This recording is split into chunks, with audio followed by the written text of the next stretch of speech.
হবিগঞ্জ সদর জেলার অবস্থিত বলবাড় গ্রাম নিজামপুর ইউনিয়ন 9 নং ইউনিয়নের বলবাড়ছর গ্রামের জনাব মরহুম মোহাম্মদ মুসলিম উদ্দিন চৌধুরী রেজভী সাহেব আজ থেকে প্রায় 48 দিন আগে তথা কত তারিখ 1/5/2025 1/5/2025 তারিখে উনি ইন্তেকাল করেছেন। আমার জানাজা করানোর কথা ছিল কিন্তু আমি আসতে পারি নাই। তারপরে আমি আসছিলাম ওনার যে আনুষ্ঠানিকতা উপলক্ষে আমি আসছিলাম। তো আজকে নিয়ে 48 দিন ওনার ছেলেদেরকে জনাব মুসলিম রেজভী সাহেব স্বপ্নে দেখাইছেন যে আমি পানিতে কষ্ট করছি, তোমরা আমাকে উপরে রাখো, উপরে উঠায় রাখো। ওনারা আমাকে জানাইলে আমি ওনাদেরকে বলছি ঠিক আছে তোমরা ওনাকে উঠাও, উনি ওনার দেহ তাজা অবস্থায় আছে, উনি ইমানদার, কোনো সন্দেহ নাই, ওনার ব্যবস্থাপনা করো।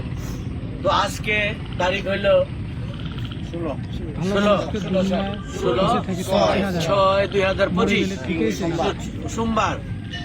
আমরা এখন বাজতে চলছে প্রায় 12টার মতো বাজতেছে। 11:30টায় ওনারা কার্যক্রম শুরু করছে। ওনাকে তোলার পরে আমরা দেখতে পাইলাম যে ওনার কাপড় সামান্যতম মাটি স্পর্শ করে নাই এবং ওনার দেহ যেভাবে ওনাকে রাখা হয়েছিল ঠিক সেইভাবে সেই অবস্থায় রক্ষিত হেফাজত অবস্থায় উনি ওনার কাপড়ের ভিতরে উনি শায়িত অবস্থায় আছেন। তো আমরা ওখান থেকে তুইলে যেখানে পানি ছিল এই অবস্থায় তুইলে আইনে আবার এই ওনার বাড়ির কাছে একটা উঁচু জায়গার মধ্যে ওনাকে রাখা হয়েছে। ওনাকে আবার কবরস্থ করা হচ্ছে উঁচু জায়গায় এবং ওনার যে দেহ শরীর সম্পূর্ণ অক্ষত অবস্থায় আছেন।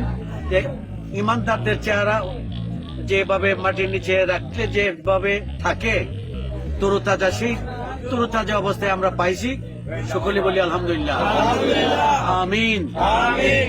আমরা আনন্দিত হই যে আমাদের একজন পীর ভাই মুসলিম উদ্দিন রেজভী বাবার মুরিদ, রেজভী বাবার শিষ্য